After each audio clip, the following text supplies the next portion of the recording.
was until they beat or got Khalil Mack. So that was kind of what Rod Woodson was to the Ravens. Number 6 is Warren Moon to the Oilers. They became a phenomenal franchise afterwards. After he got there, he showed his value again. Culture changer. The team was good, but he was what put them together. He was the glue.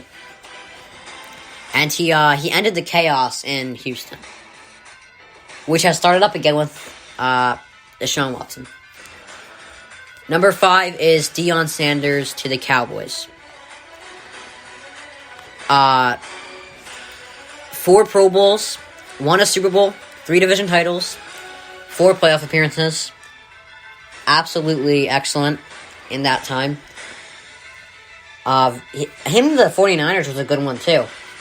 But I didn't include that in this list. But him to the Cowboys, it was perfect. It was primetime and the best primetime show.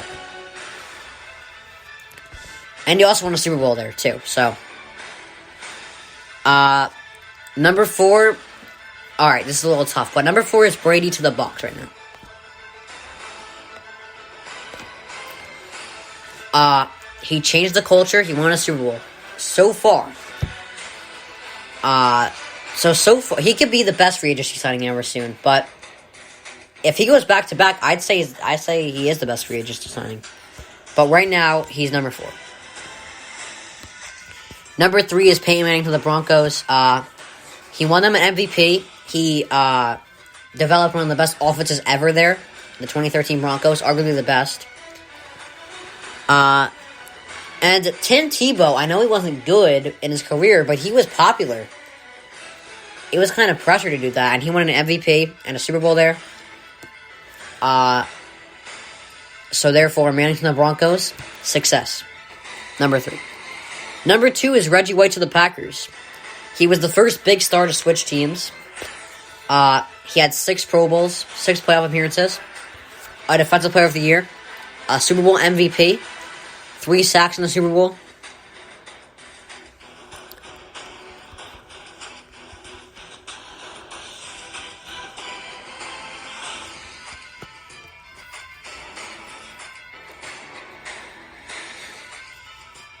Or sorry, it wasn't MVP in the Super Bowl, but he was a big part of their winning there. A big part of the reason they were there. And the best thing that happened to the Packers. The MVP of that Super Bowl was Desmond Howard, the return man. Number 1 was Drew Brees. He overcame Katrina. He overcame the Saints. Overcame the injuries. He made the Saints... He turned the Saints to a successful franchise. He made them what they are. Number 1 is Brees to the Saints. Alright, so just to review here. 10, Mike Vrabel to the Pats. 9, Kurt Warner to the Cardinals. 8, Charles Woodson and the Packers. 7, Rod Woodson to the Ravens. 6, Warren Moon to the Oilers. 5, Deion Sanders to the Cowboys. 4, Tom Brady to the Bucs. 3, Peyton Manning to the Broncos. 2, Reggie White to the Packers. 1, Drew Brees. Alright. So the Pats have gotten a haul in free agency. And Belichick does not have a lot of draft success. He's a lot more of an NFL guy than college guy. Like, he's more of developing the guys you have, working with what you have from scratch. Rather than just looking at college guys, scouting them, and seeing who the best option is. And I hear a lot of people saying, like, oh god, this is not New England at all. I think it's very New England. Because they're not getting these big stars, like, they're not signing,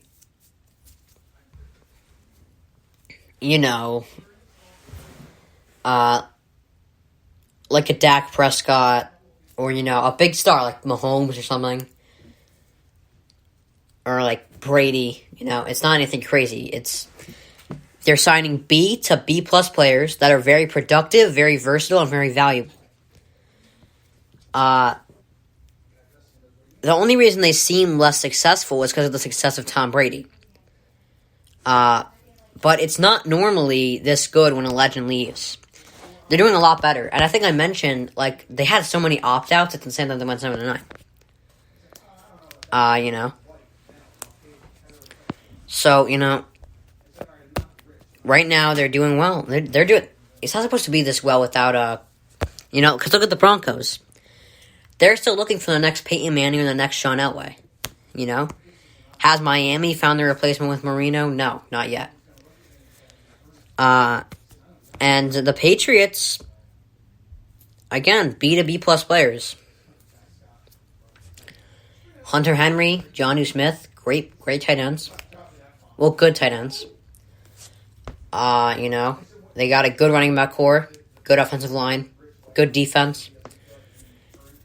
They're starting to look a little bit better. And there are 4 playoff locks: the Bills, the Bucks, the Packers, the Chiefs. The Rams and Colts are close to playoff locks. I just have to see how Carson Wentz and Matt Stafford work with that system. And the Seahawks and Pats are probably going to make it. Or no, the Seahawks are probably going to make it. The Pats might. I didn't actually think about that. I thought they would be like third in their division, easy. Like, I thought it was, the AFC North was simple. First, Bills. Second, Dolphins. Third, Pats. Fourth, Jets. I thought that was easy. But now, I think, first, Bills. Second is the Jets, or is the Pats or Dolphins. And fourth is the Jets.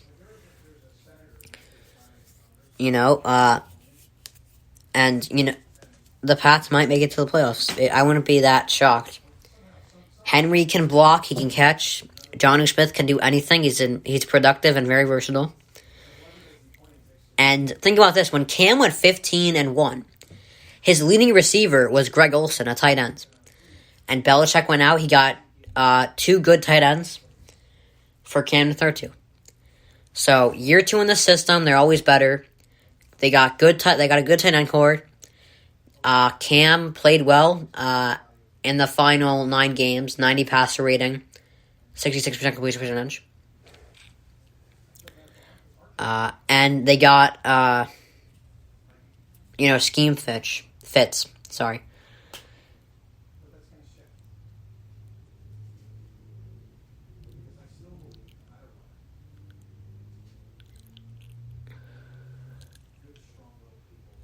Alright.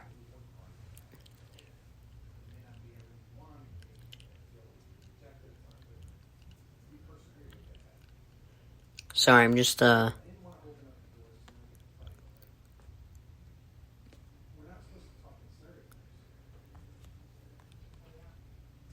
I'm going to do some music right now. Let's get some music going. Alright.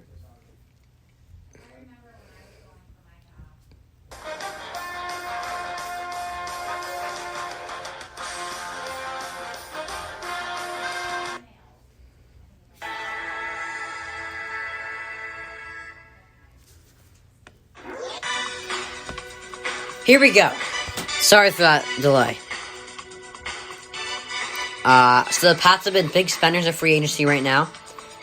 And Belichick, he's not going to just let this be the rest of his career, like define the rest of his career. He doesn't want to be known as the guy who couldn't win without Brady. And again, Cam played well down the stretch, and Belichick has always owned, because think about their division. Belichick has always owned young quarterbacks. Tua is a rookie. We don't know what he is yet. Josh Allen split it this year. He had 1 good game against the Pats and 1 bad game. And then the Jets are probably going to get Zach Wilson. He's probably not going to be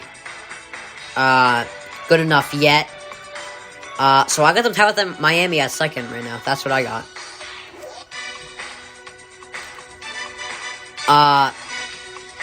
Alright, so Fitz got his money.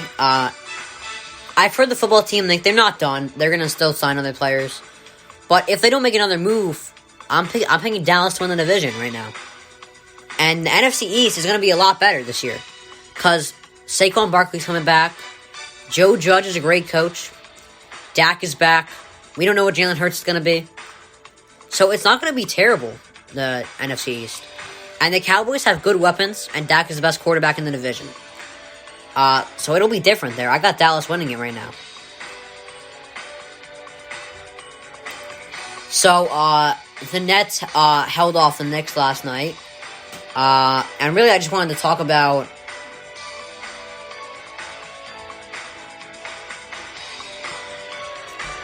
the call that was made at the end of the game.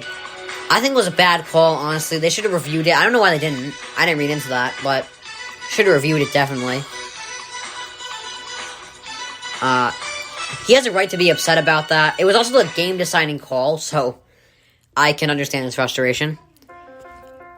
And sorry, the music stopped for a second. He should have... Here's what he should have done. He should have let go of the ball, immediately. So it's an easy call, oh, yeah, he definitely, got rid of it there. It wasn't a travel. And he's had a great year. He's been very productive. He's always been productive. He was productive with the Lakers. That's why they kept him for a while. But I think you should have reviewed it. And alright. So, Shaquille Griffin went to the Jaguars. So now the Seahawks, I don't know what they're doing in free agency, but they just lost their best corner. And I've always said the louder the team, the worse. The Eagles are loud. They've been bad the last couple years. The Browns were loud the last 2 years. They weren't good then. Then Kevin Stefanski came and they got quiet and won 11 games. The Rams right now are the best team in the division. The Niners are in a weird position. Because, okay. So the Cardinals aren't there yet. I know they're coming, but they're not there yet.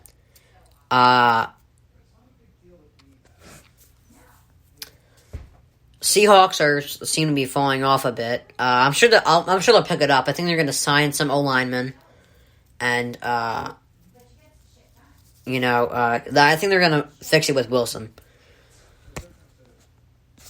And the Niners are in a weird position because they could draft a quarterback. They can do two things.